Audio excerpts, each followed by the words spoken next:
Ka vushe qerenja, vetëm një javë ka që punon në fabrikë, e me gjithë këtë, ajo e plotëson normën.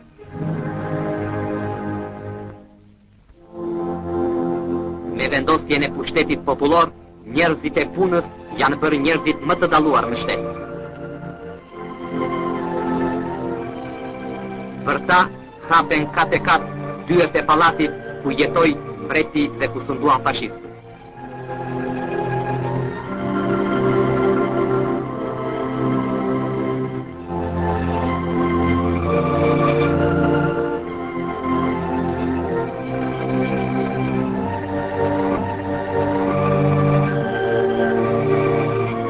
Në këtë dhomë, plasi gjylja e topit partizan, atëherë kur në pallat bëhej mbledhja e qeverisë së Kujsingave. Ndoshta, ndërmjet këtyre që janë mbledhur tani këtu, ndonjëri ka marrë pjesë në këtë goditje kaq të përfikse. Në ditët e paqes është kënaqësi kur kujton kohën e zjarrtë të betejave dhe i shtrëngon dorën atij që e shpëri popullin në fitore. Enver Hoxha takohet me punëtorët e industrisë, të bujqësisë dhe të kulturës si me miq të vjetër. Rezultatet e viteve të parë të demokracisë popullore janë të mirë. Industria tani jep shumë më tepër se sa para luftës. Ekonomia bujqësore e dyfishoi sipërfaqen e mbjelljes. Po partia u bën thirrje masave punonjëse që të arrini një produktivitet më të madh të punës, që të ketë një bollëk të plotë në tokën shqiptare, që të pasurohet me kulturë të lartë i gjithë vendi, që nga anët më të largëta gjerë në kryeqytet. Tirana, zemra e Shqipërisë. Këtu mbretëron një atmosferë qetësie dhe paqe. Sheshi qendror i qytetit. Jo shumë kohë përpara, në vend të Shatërvanit qëndronte një fortim gjerman.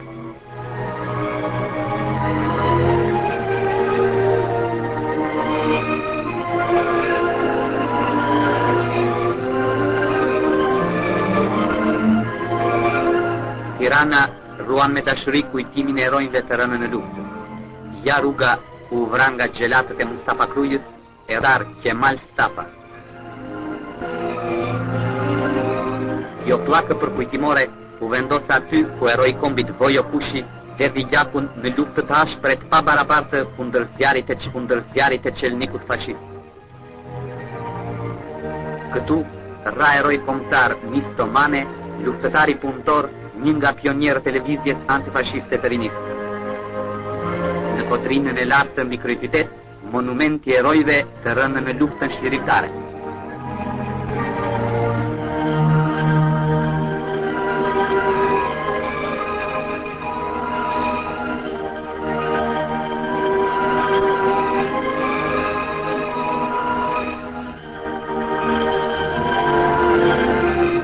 Godina e Kuvendit Popullor të Republikës Shqiptare. Këtu qëndron presidiumi i Kuvendit Popullor.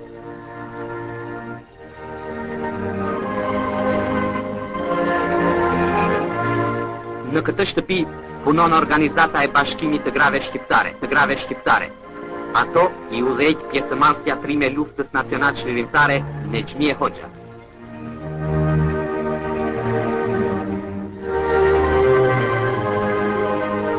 Deri vonë, fati grave në Shqipëri ka qenë Perqia, errësira, pabarazia. Por ato kohë perduan për gjithmonë bashkë me të kaluarën. Sot, gratë me punën e tyre, japin një kontribut të madh në veprën e rilindjes së vendit.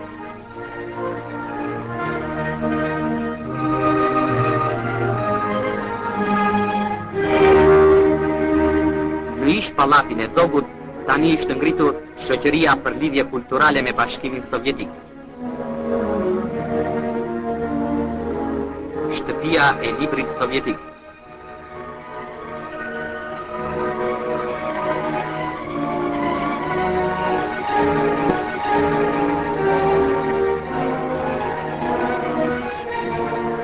Në Tiranë botohen shumë revista dhe gazeta.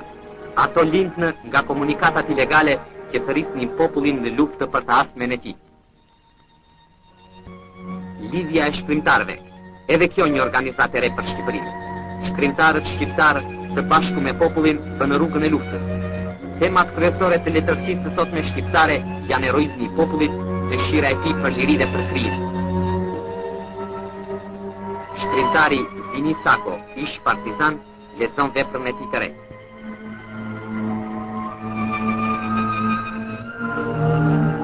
Në Shqipëri nuk ka patur teatr. Tani në Tiranë është krijuar teatri kombëtar. Në repertuarin e tij, pjesë të shkrimtarëve shqiptar dhe sovjetik.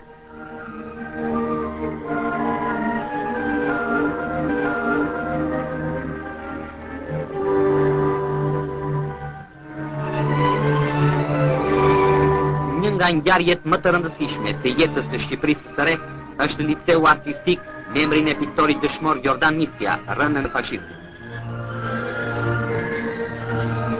Këtu edukohen talentet e rinj, punëtorët e arshëm të artit të ri shqip. Shumë nga nxënësit e teut bën shkollën e ashpër të luftës çlirimtare.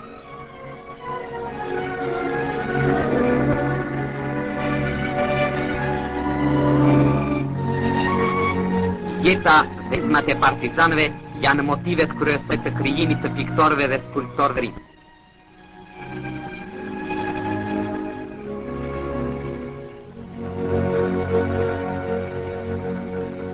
E pianos.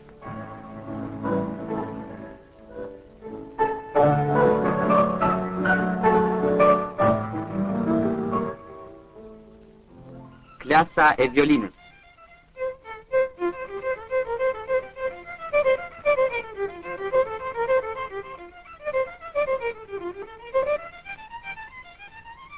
Ka shumë kohë që u hap në Tiranë Instituti i parë pedagogjik, i pari institut i lartë në historinë e vendit.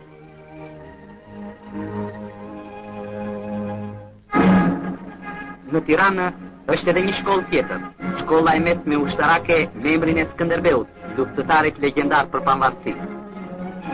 Shumica e këtyre djemve janë bijë dëshmorësh të rënë në betejat për lirik. Shumë prej nxënësve të shkollës kanë marrë vetë pjesë në lëvizjen partizane.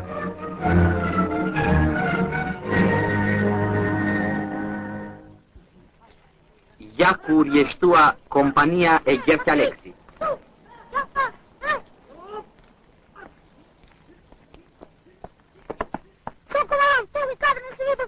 Raporton të në Starak Alex. Faleminderit. Stop.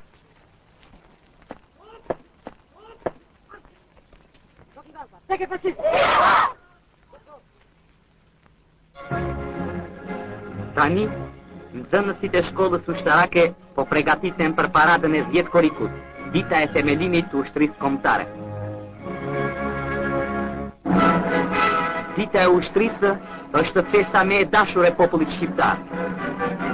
Për këtë ditë, kryeqyteti i Shqipërisë zbukurohet në të gjitha vendet. Në aerodromin e Tiranës mbriti delegacioni sovjetik i kryesuar nga general kolonel Krishin, general lejtenant Shatilov, general lejtenant Sukhov.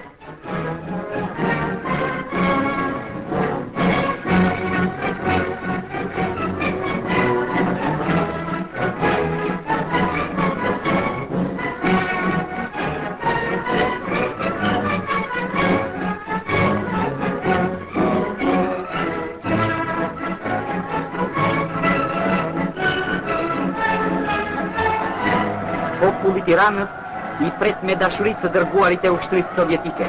Në këtë gëzim shpreh dashuria e madhe e popullit shqiptar për Bashkimin Sovjetik, për njerëzit e vendit të socializmit.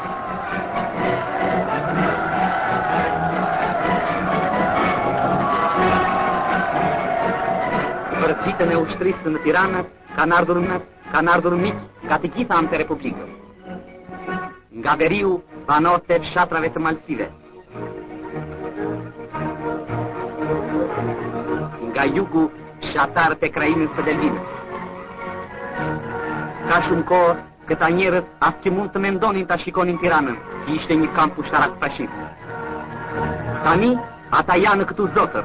Ky është qyteti tyre, kjo është festa e tyre.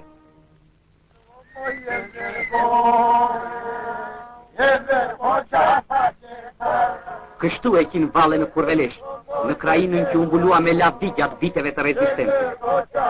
Në krye është plaku Abasit, ai ishte në krye dhe në sulmet partizanë.